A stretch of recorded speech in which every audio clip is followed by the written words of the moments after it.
سرکار سا کوئی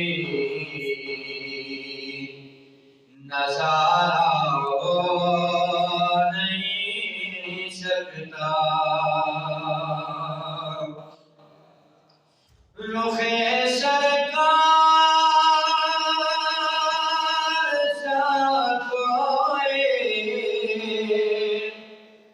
نظارہ ہو نہیں سکتا، زمانے میں محمد سا پیارا ہو نہیں سکتا، زمانے میں محمد سا پیارا ہو نہیں سکتا، زمانے میں محمد سا پیارا ہو نہیں سکتا، رخ سرکار سا کوئی نظارہ ہو نہیں سکتا۔ اور جبریل چوما تمہارے کی تلیاں، اے جبریل چوما تمہارے کی تلیاں، تیرے لب بنے محترم کس لیے ہیں، تیرے لب بنے محترم کس لیے ہیں، یہ دن رات آنکھیں نم کس لیے ہیں، یہ دن رات آنکھیں یہ نم کس لیے ہیں۔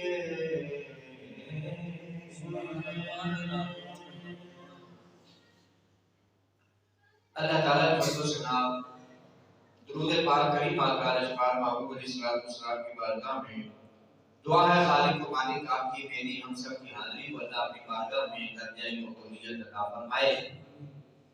قرآن مجید فرقان حمید کے دوسرے پارہ سے ایک آیت مقدسہ کا کچھ حصہ آپ احباب کے سامنے تلاوت کرنے کی سعادت حاصل کی ہے۔ اللہ تبارک و تعالیٰ کی بارگاہ میں دعا ہے کہ خالق و مالک اس آیت مقدسہ کو سنا کر ہم سب کو عمل کی توفیق عطا فرمائے، اور رسول پاک صلی اللہ علیہ وسلم کا پکا سچا ہم سب کو اللہ عشق اور محبت عطا فرمائے۔ آج کا ہمارا موضوع رہے گا چہرہ مصطفیٰ صلی اللہ علیہ وسلم، کہ نبی رحمت صلی اللہ علیہ وسلم کے چہرہ انور کو اللہ تبارک و تعالیٰ نے کتنا حسین بنایا، اور اللہ تبارک و تعالیٰ کی بارگاہ میں رسول پاک صلی اللہ علیہ وسلم کے چہرہ اطہر کی کیا قدر و منزلت ہے۔ اللہ تعالیٰ نے ارشاد فرمایا سورہ بقرہ کے اندر کہ قد نرا تقلب وجهك في السماء، اللہ تبارک و تعالیٰ نے فرمایا قد تحقیق اے محبوب صلی اللہ علیہ وسلم جو بات ہم کر رہے ہیں یہ بات تحقیق کے ساتھ کر رہے ہیں۔ قد جب کسی آیت کے کسی کی شروع میں لگتا ہے تو اس کا مطلب یہ ہوتا ہے کہ اس میں شک والی کوئی بات ہے نہیں۔ اللہ نے فرمایا قد تحقیق نرا، رب فرماتا ہے ہم دیکھ رہے ہیں تقلب وجهك، آپ کے چہرے کا بار بار آسمان کی طرف اٹھنا، اس سمائی آسمان کی طرف اٹھنا۔ قد نرا تحقیق ہم دیکھ رہے ہیں تقلب وجهك، آپ کے چہرے کا پھرنا، آپ کے چہرے کا بار بار اٹھنا، فی السماء آسمان کی طرف۔ اللہ نے فرمایا محبوب ہم آپ کے چہرہ انور کو یہ جو بار بار آسمان کی طرف آپ دیکھ رہے ہیں، بار بار آسمان کی طرف اٹھ رہا ہے نا، اللہ فرماتا ہے ہم اس چہرے کو دیکھ رہے ہیں. اور کتنا اب ترجمہ کرنے والا، قرآن پڑھنے والا جب قرآن پاک کو صحیح معنوں میں سیکھتا ہے اللہ اس کے رسول کی محبت کو لے کر، پھر اسے وہاں سے محبت کے آثار نظر آتے ہیں. جس نے محبت کا جام نہ پیا ہو قرآن پڑھنے سے تو وہ قرآن نہیں منع کرتا، لیکن اس کو پڑھنے کے بعد اسے وہ فوائد حاصل نہیں ہوتے جو ایک عاشق کو، ایک محبت والے کو، ذوق سے قرآن پڑھنے والے کو، شوق سے قرآن پڑھنے والے کو ملتے ہیں. کیا فرماتے ہیں کہ اللہ تبارک و تعالیٰ نے فرمایا کہ محبوب آپ صلی اللہ علیہ وسلم جب آپ آسمان کی طرف چہرہ اٹھاتے ہیں نا، اللہ فرماتا ہے آپ اٹھاتے ہیں ہم دیکھتے ہیں. اب آپ بھی بیٹھے ہیں، میں بھی بیٹھا ہوں، اللہ ہر لمحہ دیکھ رہا ہے. اللہ ہر وقت، ہر جگہ، ہر لمحہ دیکھ رہا ہے. اس بات میں کوئی شک نہیں ہے. ہم ہیں نا. ہمارا عقیدہ ایمان ہے کہ ہمارے قلوب و اذہان پر بھی رب کائنات کی قدرت کی نگاہ، لیکن رب کائنات نے آپ کو مجھے نہیں فرمایا کہ میں تمہیں دیکھ رہا ہوں. اللہ نے اپنے محبوب سے فرمایا ہے. آپ بھی پتہ نہیں دن میں کتنی مرتبہ آسمان کی طرف دیکھتے ہو گے، کتنے دفعہ آپ نظروں کو اپنے اٹھاتے ہو گے، لیکن کبھی پیغام ایسا نہیں آیا. اللہ نے اپنے محبوب علیہ السلام کا چہرہ چونکہ اتنا پیارا بنایا ہے، اسے قرآن نے والضحیٰ فرمایا، اور اس چہرے کی اللہ نے قسم ارشاد فرمائی. تو جس چہرے کے رب قسم اٹھاتا ہے، جس چہرے سے رب پیار کرتا ہے، جس چہرے کے حسن کی خاطر رب نے ساری کائنات کو حسن عطا فرمایا، جب وہ پیارا چہرہ آسمان کی طرف اٹھتا ہے تو اللہ تبارک و تعالیٰ فرماتا ہے اے محبوب صلی اللہ علیہ وسلم بلہی کا فی السماء، جب آپ اپنا چہرہ آسمان کی طرف اٹھاتے ہیں تو میں رب ہو کر اسے دیکھتا ہوں. اتنی شانوں کا مالک ہو کر، تمہارا خالق ہو کر، تمہارا مالک ہو کر، تمہارا رازق ہو کر، اس مالک کی شان کا احاطہ ہم نہیں کر سکتے. تو جب اتنی بڑی ہستی کسی کے چہرے کی طرف دیکھتی ہے اور وہ کہتا ہے کہ تو دیکھتا ہے تو میں تجھے دیکھتا ہوں، آپ اندازہ لگائیں اللہ تبارک و تعالیٰ اپنے محبوب سے کتنی محبت فرماتا ہے. اب اس میں ایک آسمان کی طرف حضور کا دیکھ اٹھانا چہرہ بار بار، کیا اس کے پیچھے پس منظر کیا تھا؟ تو حضور کیوں آسمان کی طرف بار بار چہرہ اٹھایا؟ اور خالی چہرہ اٹھانا نہیں تھا، حضور صلی اللہ علیہ وسلم کے اندر ایک کیفیت تھی، ایک اندر کے جذبات تھے. کیونکہ ابتدائی اسلام میں 17 ماہ کا مسلمان جو ہے وہ بیت المقدس کی طرف اپنا رخ کر کے نماز پڑھتے رہے. اور یہ کتنے مہینے؟ 17 مہینے کم از کم جو ہے صحابہ کرام حضور صلی اللہ علیہ وسلم کے ساتھ نماز پڑھتے تھے. 17 ماہ تک کعبہ کی طرف نہیں بلکہ بیت المقدس کی طرف رخ کر کے حضور نماز پڑھتے تھے. اس آیت کا شان نزول عرض کرتا ہوں. یہ آیت اتری کیوں کہ جو اللہ نے فرمایا محبوب ہم آپ کا بار بار آسمان کی طرف چہرہ اٹھنا دیکھ رہے ہیں. اب اس وقت جب 17 ماہ تک مسلمان جو ہے وہ بیت المقدس کی طرف رخ کر کے نماز پڑھتے تھے تو بیگانے تانا مارتے تھے، مینا لیتے تھے، تانا مارتے تھے. نبی اگر آپ محمد صلی اللہ علیہ وسلم اللہ کے آخری نبی ہیں اور آپ اگر نبی ہیں تو پھر آپ اپنا قبلہ علیحدہ لائیں، اپنا کعبہ علیحدہ لائیں، ہمارے قبلے کی طرف رخ کر کے کیوں نماز پڑھتے ہیں؟ یہود و نصارہ نے جب یہ رسول پاک صلی اللہ علیہ وسلم کو تانا دیا اور کہا کہ آپ ہمارے قبلے کی طرف رخ کرتے ہیں اور کیوں کرتے ہیں، تو اس بات پر رسول پاک صلی اللہ علیہ وسلم رنجیدہ ہوتے تھے، حضور غم زدہ ہوتے تھے. سرکار صلی اللہ علیہ وسلم پیار کر جو ہے پریشان ہوتے تھے کہ دشمن تانا مار رہا. اب حضور صلی اللہ علیہ وسلم اب اللہ تبارک و تعالیٰ کے حکم کے بغیر تو کام ہوتا بھی کوئی نہیں. اب ایک دن نبی پاک صلی اللہ علیہ وسلم نماز پڑھا رہے ہیں. بعد محدثین نے فرمایا ظہر کی نماز ہے، بعد نے فرمایا عصر کی نماز ہے. حضور نماز پڑھ رہے ہیں اور نماز میں سرکار صلی اللہ علیہ وسلم التحیات کی صورت میں بیٹھے ہوئے ہیں اور حضور التحیات میں بیٹھ کر آسمان کی طرف دیکھ رہے ہیں. اور آپ کو یہ کیا حکم ہے کہ جب آپ التحیات کی صورت میں بیٹھے ہو تو آپ نے اپنی گود میں دیکھنا. جب نماز پڑھ رہے ہو تو آپ کو یہ حکم ہے کہ اپنی گود میں دیکھنا ہے. رسول پاک صلی اللہ علیہ وسلم پہلے التحیات کی صورت میں ہے، نماز پڑھ رہے ہیں، صحابہ حضور کے پیچھے بیٹھے ہوئے ہیں. اور سرکار صلی اللہ علیہ وسلم اتحیات میں بیٹھ کر آسمان کو دیکھ رہے ہیں۔ اللہ نے فرمایا میرے وجہ کا بھی سما، میرے محبوب کا چہرہ جو ہے نا، کیا مطلب ہوتا ہے چہرہ، اللہ فرماتے ہیں وجہ کا بھی سما، میرا محبوب جو ہے وہ اتحیات کی صورت میں بیٹھ کر یہ آسمان کی طرف دیکھ رہا ہے۔ تو محبوب تیرا جو چہرہ آسمان کی طرف اٹھ رہا ہے اور تقلبہ یہ بار بار اٹھ رہا ہے، رب فرماتے ہیں ہم دیکھ رہے ہیں۔ اب رب کائنات نے بدلنا تو اصول تھا، بدلنا اصول تھا، حضور بھی چاہتے تھے کہ مسلمانوں کا قبلہ جو ہے وہ کعبہ ہو جائے، جو میرے جد ابجد ابراہیم علیہ السلام نے جسے بنایا ہے۔ حضور بھی چاہتے تھے کہ یہ قبلہ بنا دیا جائے، بیت المقدس کو ہم چھوڑ دیں اور کعبہ اللہ کی طرف ہم اپنا رخ کر کے جو ہے مالک کی بارگاہ میں سجدہ کیا کریں، ہم اپنی نمازوں کا قبلہ اسے بنا لیں۔ اب رب کائنات نے بات یہاں سے نہیں شروع فرمائی، بلکہ رب کائنات نے فرمایا کہ محبوب یہ فرمانا چاہتا تو ڈائریکٹ فرما دیتا کہ بیت المقدس کو چھوڑ دو، کعبہ کی طرف آ جاؤ، لیکن اللہ تبارک و تعالیٰ نے اس بات کو یہاں پہ نہیں، اس انداز سے نہیں بیان کیا۔ اللہ نے اپنے محبوب کے چہرے سے بات پوچھی۔ اللہ نے فرمایا محبوب جو تو بار بار دیکھتا ہے نا آسمان کی طرف، ہم تیرا بار بار آسمان کی طرف دیکھنا اپنی قدرت کی نگاہ سے دیکھ رہے ہیں۔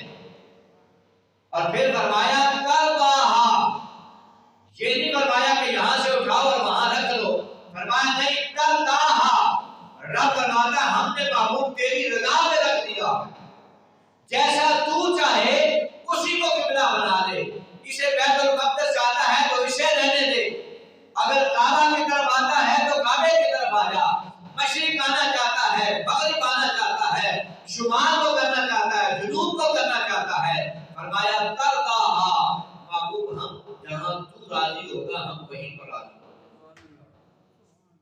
کیا مطلب ہے؟ رب بھی اپنے محبوب کی رضا چاہتے ہیں۔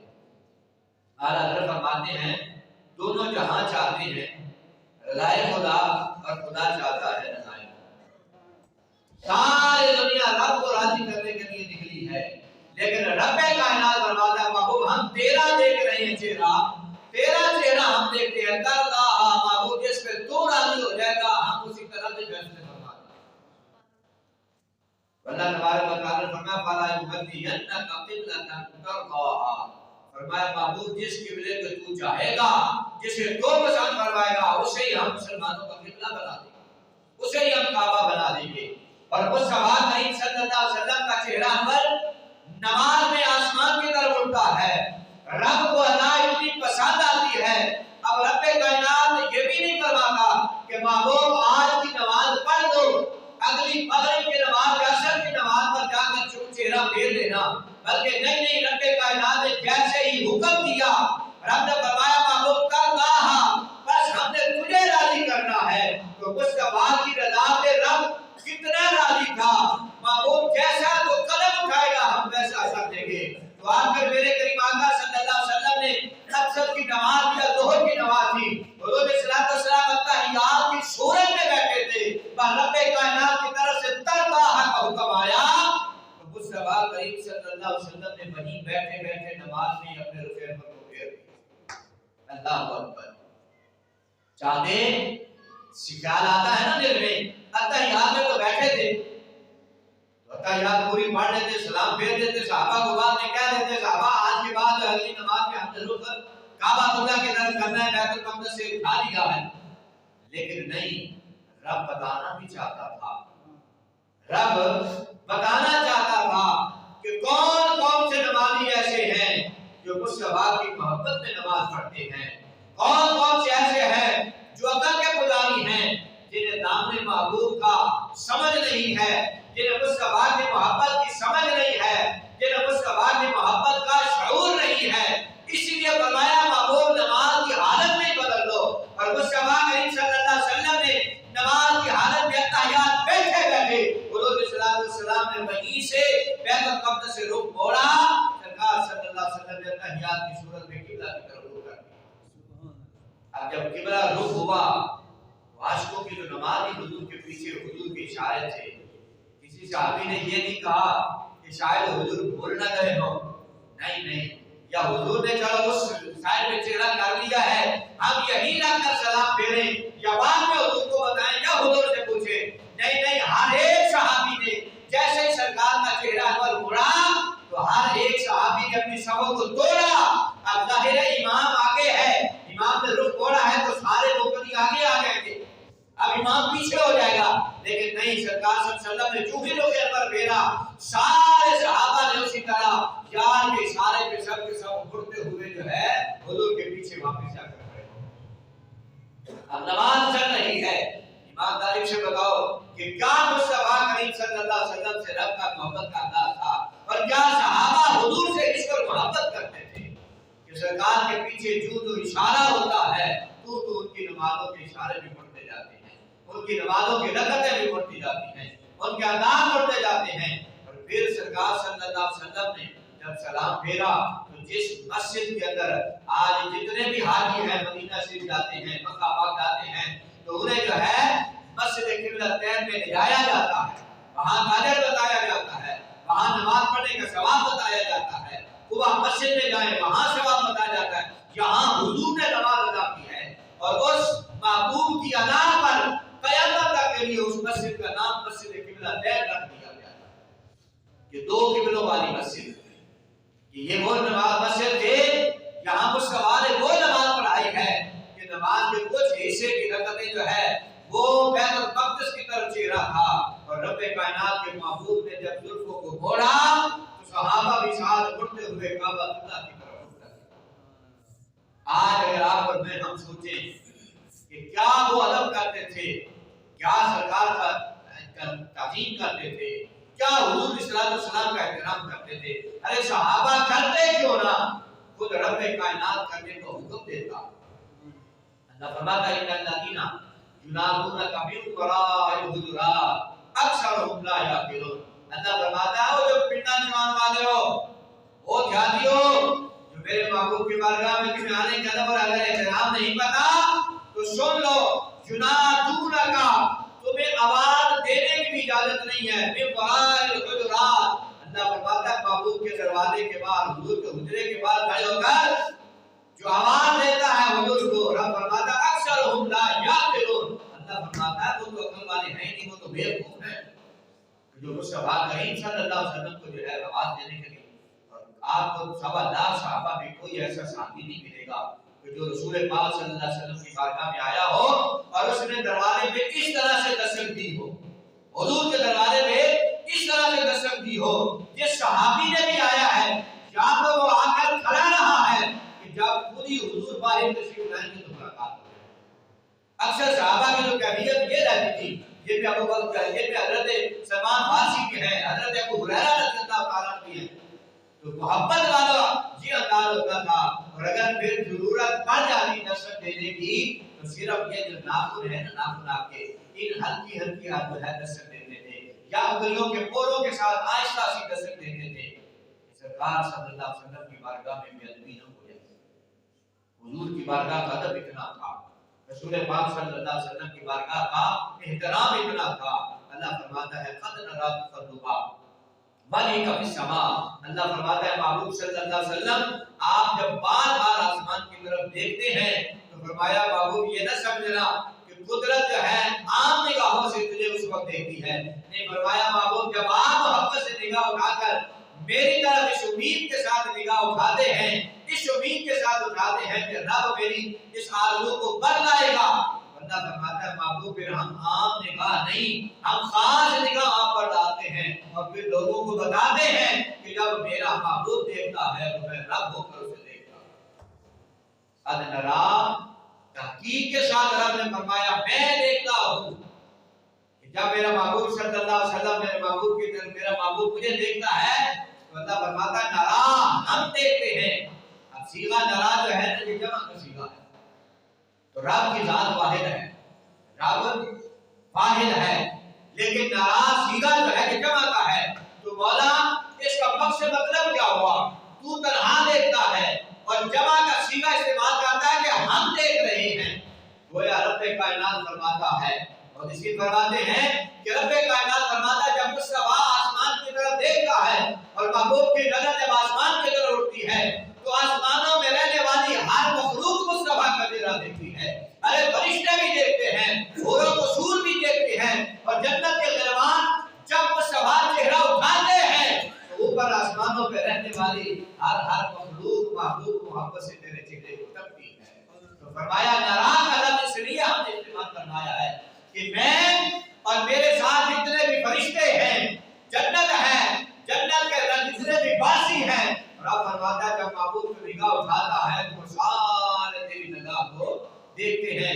اس لیے رب کائنات فرماتا ہے محبوب جب تو نگاہ اٹھاتا ہے نا, جمع کا صیغہ اس لیے استعمال کیا ہے محبوب میں اکیلا میں تنہا رب نگاہ نہیں اٹھاتا. فرمایا جو بھی میری مخلوق ہے وہ ہر ایک میری مخلوق تیرے چہرے کو تکتی ہے. تو سرکار صلی اللہ علیہ وسلم کا چہرہ مبارک کتنا خوب ہے, کتنا حسین ہے, کتنا پیارا ہے. آج ایک حدیث پاک ہے حضرت جابر بن سامورہ رضی اللہ تعالی عنہ, آپ جو میرے کریم آقا صلی اللہ علیہ وسلم کے یہ صحابی ہیں اور سرکار صلی اللہ علیہ وسلم کی محبتوں کو بیان فرمانے والے ہیں.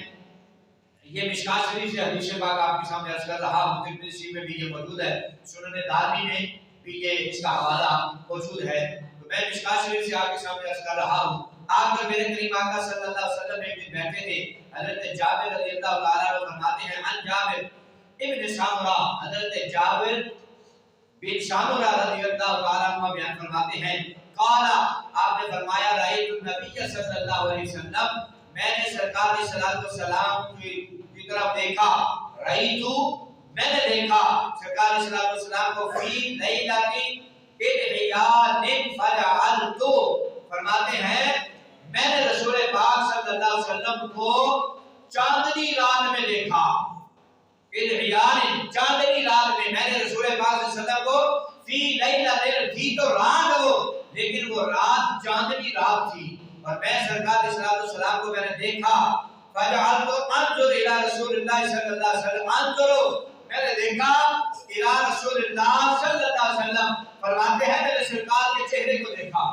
حضرت جابر فرماتے ہیں میں نے رات چاندنی تھی, میں نے سرکار علیہ السلام کے چہرے کی طرف دیکھا. جب حضور کے چہرے کو دیکھا تو چہرہ بڑا حسین تھا. دل میں خیال آیا آج تو چاند بھی چودھری کا ہے اور چاند بھی بڑی آب و تاب پر ہے. حضور کا چہرہ دیکھنے کے بعد فرماتے ہیں بھائی ڈر ہماری. پھر میں نے سوچا اب میں چاند کو دیکھوں, ذرا چاند کو دیکھوں کہ چاند کتنا حسین ہے, چاند کتنا پیارا ہے. فرماتے ہیں بھائی ڈر ہماری, اور جب میں نے چاند کی طرف دیکھا تو میں نے پھر واپس جو ہے انظر الی رسول اللہ صلی اللہ علیہ وسلم, پھر میں نے مصطفیٰ کی طرف دیکھا.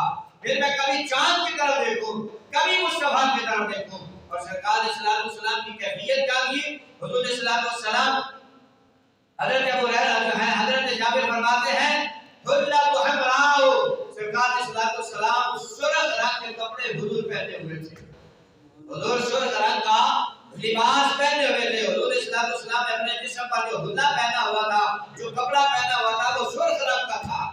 اب سرخ رنگ کی کشش کو بھی آپ جانتے ہیں, اور 14ویں چاند ہو اور سرکار کا صحابی بتائے کہ وہ چاندنی رات تھی, اور سرکار صلی اللہ علیہ وسلم کو میں نے دیکھا کہ نبی پاک صلی اللہ علیہ وسلم آج آپ اور میں اپنے کپڑوں کو ایسا تیار کرتے ہیں جو اٹریکٹ کرے, اور ہم محسوس کرتے ہیں کہ ہم ایسا لباس پہنے جو عزت کا باعث بنے, وقار کا باعث بنے, اور جسے رب کائنات خود اپنے محبوب کو جو حریت عطا فرماتا ہو, اور جسے رب فرماتا ہے کہ ہم نے ساری کائنات میں بڑھ کر حسن یوسف کو دیا ہے, اور رب کائنات فرماتا ہے محبوب مصطفیٰ کے حسن کا یوسف کو تو ہم نے ایک ذرہ عطا فرمایا.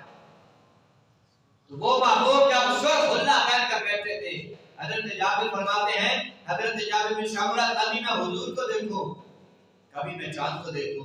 کہ 14ویں کا چاند تو بڑا حسین ہوتا ہے, جگمگا رہا ہوتا ہے, بڑا لطف لیتے ہیں لوگ, اسے انجوائے کرتے ہیں, دیکھتے ہیں. لیکن حضرت جابر فرماتے ہیں میں کبھی چاند کو دیکھوں, کبھی مصطفیٰ کے چہرے کو دیکھوں.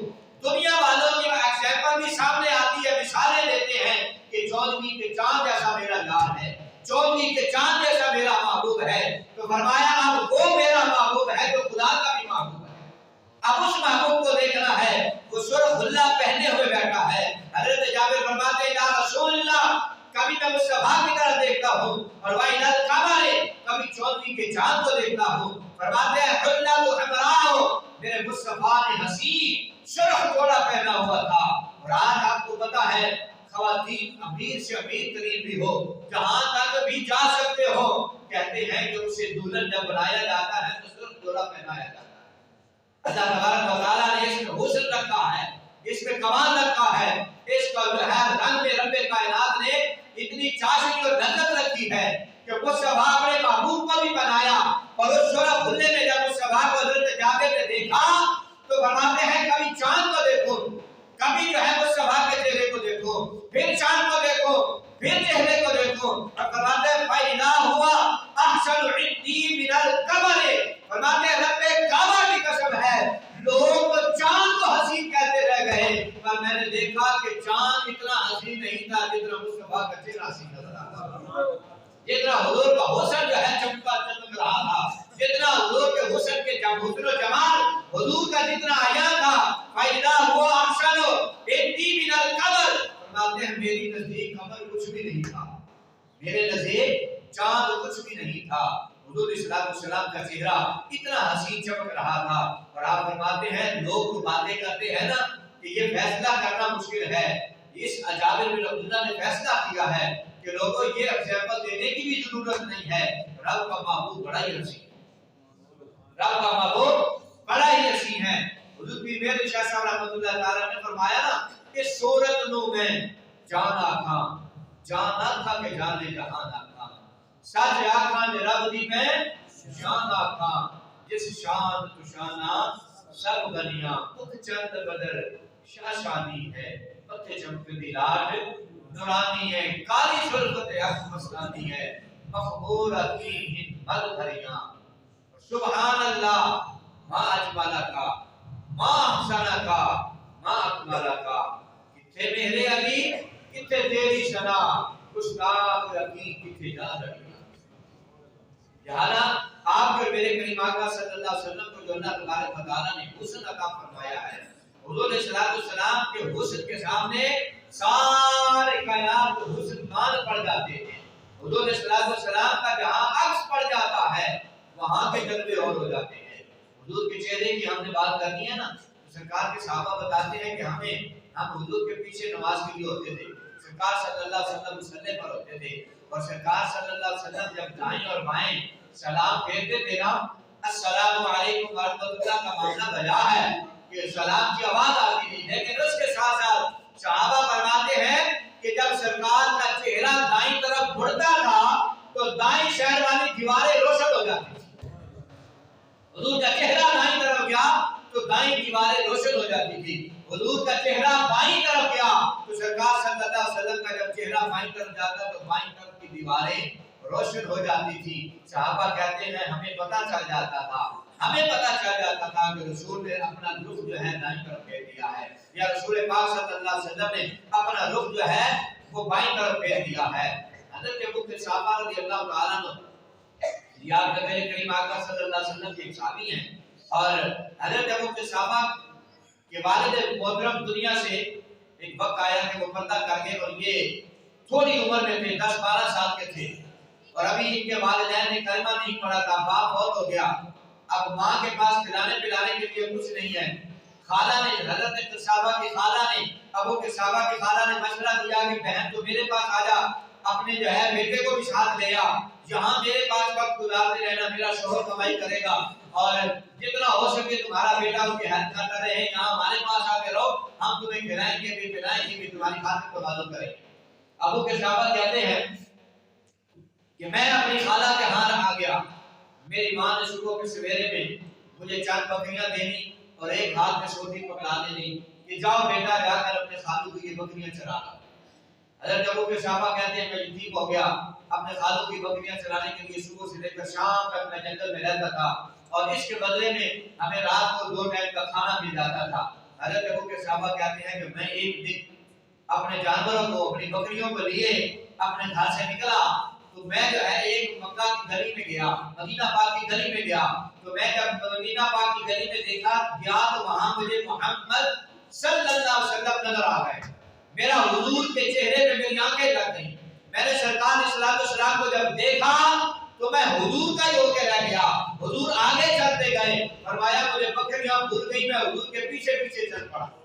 اب جب میں حضور کے پیچھے پیچھے چل پڑا, حضور مسجد نبی میں تشریف لے گئے, میں حضور کے پاس بیٹھ گیا. میری بکریاں ایک جگہ پر سارا دن کھڑی رہی. میں سارا دن حضور کا چہرہ دیکھتا رہا, حضور کی باتیں سنتا رہا. حضرت ابو قحافہ فرماتے ہیں حضور ہاتھ ہلاتے تھے تو میں مصطفیٰ کے ہاتھ دیکھتا رہتا تھا. حضور کے دم ہلتے تھے تو میں سرکار کے دموں کو دیکھتا رہتا تھا. حضور مسکراتے تھے میں حضور کے چہرے کو دیکھتا رہتا تھا. حضرت ابو قحافہ کہتے ہیں میں پریشان ہو گیا. پریشان اس بات پہ ہوا کہ بکریاں روزانہ بھوکی گھر لے جاتا ہوں, اور خالہ نے بھی ڈانٹنا شروع کر دیا, خالو نے بھی ڈانٹنا شروع کر دیا, ماں نے بھی ڈانٹنا شروع کر دیا کہ ابو قحافہ کیا کرتا ہے, روزانہ بکریوں کو بھوکا لے کے آ جاتا ہے, اور اگر تو دھیان نہ دے گا خالو تیرا ہمیں گھر سے نکال دے گا. ماں نے سمجھایا, کہا اماں کیا کروں, ایک جلوہ ہی ایسا دیکھ بیٹھا ہوں جس کے پیچھے سارے جلوے بھول گیا. ایک نظارہ ایسا نظارہ کر بیٹھا ہوں جہاں سب نظارے ہی چھوڑ گئے ہیں. کہا بیٹا ایسا نہ کرو. کہا بتاؤ تو صحیح کسے دیکھتے ہو. کہا اماں جان میں مدینے کی گلیوں میں محمد صلی اللہ علیہ وسلم کو تکنے کے لیے جاتا ہوں, حضور کو دیکھنے کے لیے جاتا ہوں. اب جب یہ بات سنی تو ابو قحافہ کی ماں بولی کہ تیرا جو خالو ہے وہ محمد صلی اللہ علیہ وسلم کے نعوذ باللہ وہ بہت خلاف ہے, وہ ان کو اچھا نہیں جانتا, تیری خالہ بھی اسے اچھا نہیں جانتے. اگر انہیں پتا چل گیا کہ تو محمد کے پاس جاتا ہے اور ان کا غلام بن چکا ہے, ان کا کلمہ پڑھتا ہے, تو تجھے اور مجھے وہ گھر سے نکال دیں گے. بیٹا ہمارا اور کوئی سہارا بھی نہیں ہے, ہمیں کوئی اور جانتا بھی نہیں ہے, ہمیں کوئی پہچانتا بھی نہیں ہے. کہا اماں اب تو اسے دیکھ چکا ہوں, اب تو اسے دیکھ چکا ہوں, اب واپس نہیں لوٹ سکتا. اب سب کچھ جانتا ہے تو چلا جائے, پر مصطفیٰ کا اب چہرہ ہی دیکھوں گا. سب کچھ لٹتا ہے تو لٹ جائے, مصطفیٰ کا دامن نہیں چھوڑوں گا. حضرت ابو قحافہ فرماتے ہیں ایک دن میری خالہ اور میری ماں نے مجھے بلایا اور بلا کر کہنے لگی بیٹا یہ تو بتا جس کے خاطر تو ہم سب کو بھولتا جا رہا ہے, جس کے خاطر تجھے کسی بات کا کوئی خوف نہیں رہا, کسی بات کا کوئی ڈر نہیں رہا, بتا تو صحیح وہ ہے کیسے. کہا وہ ابو قحافہ کی زبان سے برباد نہیں نکل سکتے. وہ جتنے حسین ہیں, وہ جتنے پیارے ہیں, رب نے جتنا حسین اور پیارا انہیں بتایا ہے میں بیان نہیں کر سکتا. کہا اماں ایسا کرتے ہیں, تم تو کہتے ہو نا باتیں کرتے ہو اور لوگوں کی باتوں میں آئے ہو. کہا اماں خالہ ایسا کرو ایک دن دونوں میرے ساتھ مل کر آؤ, ہم چلتے ہیں محمد کا چہرہ دیکھ کر آتے ہیں, اور اگر محمد کا چہرہ دیکھنے کے بعد اگر تم کہو کہ اسے چھوڑ دو, یا جو گلی محلے میں باتیں ہوتی ہیں اور باتوں پہ تم کان کرو تو پھر جیسا تم کہو گے میں ویسا کر لوں گا. لیکن ماں اور خالہ سے کہا ایک دفعہ رب کا محبوب محمد دیکھ تو دو. تو اس بات میں خالہ اور ماں کو جو ہے ایگری کیا. حضرت ابو قحافہ فرماتے میں نے ان کو ساتھ لیا اور سرکار صلی اللہ علیہ وسلم کا پوچھتے پتہ چلا کہ ابھی حضور مسجد نبی میں داخل ہوئے ہیں. حضرت ابو قحافہ کہتے ہیں کہ میں اپنی ماں اور خالہ کو لے کر جب رسول پاک صلی اللہ علیہ وسلم کی بارگاہ میں گیا نا, جب حضور کی بارگاہ میں پہنچا تو بس میری ماں اور خالہ نے مصطفیٰ کریم صلی اللہ علیہ وسلم کا صرف چہرہ دیکھا. حضور کے چہرے پر جب نظر پڑی تو خود بخود ان کی زبانوں سے جاری ہو گیا اشہد ان لا الہ الا اللہ و اشہد ان محمد رسول اللہ. اب دعوت بھی نہیں دی, صرف سرکار کا چہرہ دیکھا ہے. خالہ اور ماں کہتی ہے بیٹا قحافہ ہاں اور دیگر اتنا خوبصورت اور حسین چہرے والا یہ محمد ہے تو کبھی جھوٹا نہیں ہو سکتا, کیونکہ کبھی جھوٹے آدمی کا, دھوکے باز آدمی کا, فرادی آدمی کا کبھی چہرہ اتنا حسین نہیں ہو سکتا. اس کے چہرے کے آثار بتاتے ہیں. جب انہوں نے مصطفیٰ کا چہرہ دیکھا تو بغیر کسی ہلا حجت کے انہوں نے سرکار کا کلمہ پڑھا اور حضور کی وہ بھی دونوں خادمہ غلامہ بن گئی. اور حضرت ابو قحافہ ان کو لے کر جب گھر گئے تو وہ بھی گھبرا رہے تھے. اب ابو قحافہ کا خالو کیا کرے گا, لیکن حضور کے دیوانوں بات مختصر بات یہ ہے کہ حضرت ابو قحافہ نے جب حضور کا کلمہ پڑھا اپنی خالہ کو بھی غلامہ بنا دیا, اپنی ماں کو بھی مصطفیٰ کا غلامہ بنا دیا. اب اس گھر میں حضور کے تذکرے ہونے لگے. اب جب شام کو خالو گھر آئے تو انہوں نے ادھر سے بھی حضور کا ذکر ہوا، ادھر سے بھی حضور کی آواز آئی، ادھر سے بھی حضور کے حسن و جمال کی آواز آئی. تو جب ہر طرف سے گھر میں مصطفیٰ کے حسن و جمال کی باتیں شروع ہوئی، بڑا جلال میں آیا. بیوی نے سمجھایا، خالوص کو کہا کہ ٹھہر جا، اب پریشان نہ ہو کہ یہ محمد کا ذکر اس گھر میں ہونے کیسے لگ گیا ہے. فرمایا جو اسے دیکھتا ہے وہ اسی کا ہو جاتا ہے. بیوی نے اسے بنایا اور کہا ایک بار میرے ساتھ چل اور چل کے مصطفیٰ کا چہرہ دیکھ لو، بس ایک مرتبہ سرکار کا چہرہ دیکھ لو. اور پھر جب اس نے حضور کا چہرہ دیکھا تو وہ بھی سرکار کا غلام بن گیا. اللہ فرماتا ہے محبوب ہم نے آپ کے چہرے میں حسن و جمال رکھ کے اتنا دیا، ہم نے آپ کو حسین بنایا ہی اتنا ہے، ہم نے آپ کو حسن و جمال سے نوازا ہی اتنا ہے کہ جو دیکھتا ہے وہ دیکھتا ہی رہ جاتا ہے، وہ حضور کا ہی ہو جاتا ہے. وہ گڑیا کا واقعہ آپ نے سن رکھا ہے نا. رسول پاک سے ہم نے بچپن میں کتابوں میں بھی پڑھا کہ رسول پاک صلی اللہ علیہ وسلم جب مکے میں خبر ہو گئی کہ سرکار نے جو ہے اعلان نبوت فرما دیا، لوگوں نے شور مچا دیا کہ محمد آ گئے ہیں، نعوذ باللہ وہ جادوگر ہیں، جادو کرتے ہیں، لوگ ان کے دیوانے ہو جاتے ہیں. تو وہ ایک گڑیا اس نے دل میں سوچا کہ میں تو اپنے باپ دادا کے خداؤں کے ماننے والی ہوں، میں تو ان کے بعد ایک پکی پیڑھی ان کی خادمہ ہوں، غلامہ ہوں، تو میں تو اپنے بتوں کو نہیں چھوڑنے والی. اور سنا ہے کہ اس محمد پہ کسی کا کوئی بس نہیں چلتا، جو دیکھتا ہے بس اس کا ہو جاتا ہے، جو دیکھتا ہے اس کا ہو جاتا ہے. اس نے اپنا سامان باندھا، گٹھڑی باندھی، اپنے سر پہ رکھی اور مکے سے نکلی کہ میں اپنے کسی عزیز کے رشتہ داروں کے ہاں چلی جاتی ہوں، وہاں جا کر وقت گزارتی ہوں، اپنے خداؤں کا دامن نہیں چھوڑنا. تو جب مکے کی گلی میں نکلی، رب کی رضا بھی یہی تھی، انہیں وہی محمد سامنے نظر آئے جن سے ڈر کے جا رہی تھی، جن سے بھاگے جا رہی تھی، اور ان سے پتا نہیں تھا کہ یہ محمد ہے. سرکار صلی اللہ علیہ وسلم نے جب گڑیا کی گٹھڑی دیکھی تو سرکار نے فرمایا بی بی تو بوڑھی ہے، اگر اجازت دے تو تیری گٹھڑی میں اٹھاؤں اور تجھے تیری منزل تک پہنچاؤں. تو اس نے کہا آپ بڑے پیارے چہرے والے ہیں، آپ بڑے خوبصورت ہیں اور آپ نے بڑا اچھا کیا ہے. اس نے گٹھڑی پکڑائی، رسول پاک نے اپنے سر انور پہ رکھی اور ساتھ چلتی جا رہی ہے، ساتھ حضور سے باتیں کرتی جا رہی ہیں.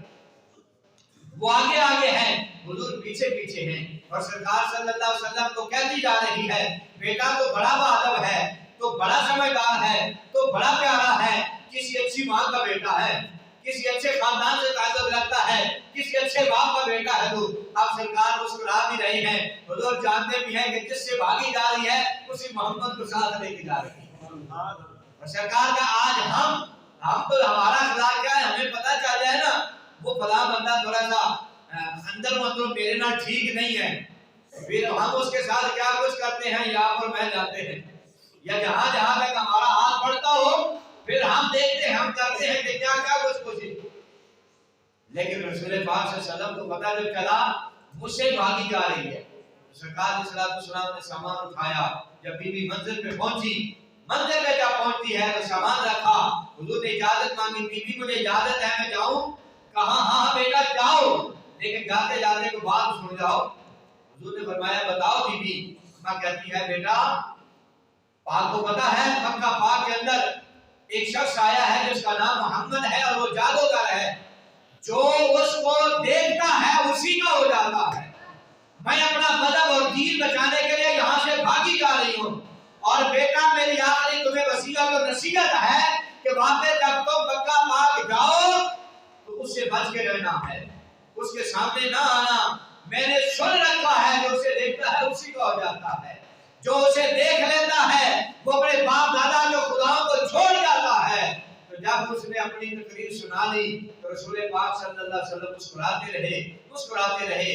میرے آقا نے آخر میں مسکرا کے فرمایا کہ بی بی جس محمد سے ڈر کے تو بھاگی جا رہی ہے وہ محمد تو میں نہیں ہوں، جس سے ڈر کے تو بھاگی جا رہی ہے. آج اگر کسی کو جیتنا ہے اپنے اخلاق سے جیتو، اپنے کردار سے جیتو، اپنے جو ہے اللہ اور اس کے رسول کے محبت کو سینے میں رکھ کر ایک دوسرے سے تعلق بناؤ. دیکھنا رب عزتیں کیسے دیتا ہے، رب برکتیں کیسے دیتا ہے، رب لوگوں کے دلوں میں تمہاری محبت پیدا کیسے کرتا ہے. تو سرکار نے فرمایا بی بی جس سے تو بھاگ رہی ہے وہی محمد میں ہوں. اب اس نے جب سنا تو سن کے بھاگی نہیں، دوڑی نہیں، حیران ہو گئی اور کہتی ہے مجھے لات و عزا کے ان خداؤں کی قسم ہے جو اس کی نظر بدن میں وہی بڑے تھے نا پہلے. کہتی ہے کہ اگر وہ محمد تو ہی ہے تو پھر مجھے یقین ہو گیا ہے تو بھی سچا ہے، تیرا رب بھی سچا ہے. اس لیے آج ضرورت ہے اپنا اخلاق دینے کی. وقت ہمارا پورا ہو گیا. اپنا کردار پیش کرنے کی. جب ہم کردار میں کمزور کھڑے ہوں گے بات نہیں بننی. جب ہم اخلاق میں کمزور کھڑے ہوں گے بات نہیں بننی. رسول پاک صلی اللہ علیہ وسلم کی یہ صورت کا کمال ہے کہ جو حضور کو دیکھتا تھا بس حضور پر فنا ہو جاتا تھا، حضور کا دیوانہ ہو جاتا تھا، حضور کا مستانہ ہو جاتا تھا. آج بن دیکھے لوگ جانے میں قربان کرتے ہیں، مال بھی قربان کرتے ہیں، اور میرے آقا جب کے ساتھ